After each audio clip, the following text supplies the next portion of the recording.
Uncle ये जब्दी मेला के बारे में ऐतिहासिक परिचय कह दें कि कहिया से लाग रहल छै मेला बनाले जब्दी मेला संस्कार के रूप में 2025 साल में शुरू भेले ई मेला।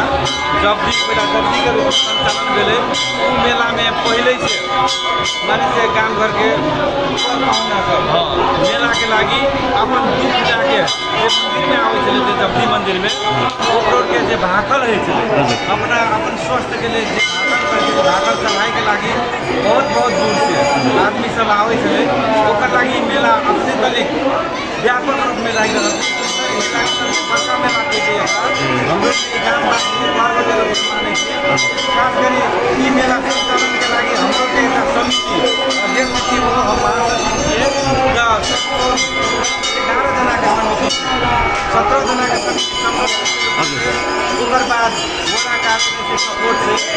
नगर पालिका से सपोर्ट से ओकर बाद यहीं से प्रदेश सब से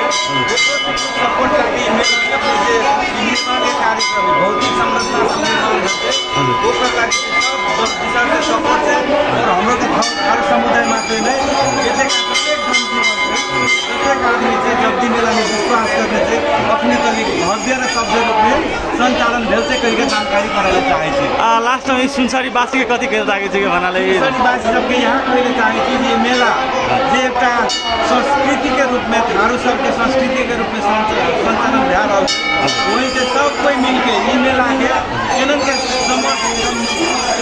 केनन के संरक्षण करबे केनन के आगा बढ़ेबे ई मेला में भव्य सभ्य रूप में संचालन करे के लागी और सहयोगी दाता सबके हम लोग सहयोग लेके जना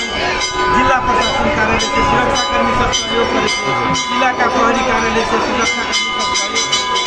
विभिन्न समुदाय सब सहयोग करते समुदाय के कारण सब के सहयोग के कारण आज तक मेला बढ़िया रूप में संचालन भए रहे छै। एतेक जानकारी कराल। धन्यवाद।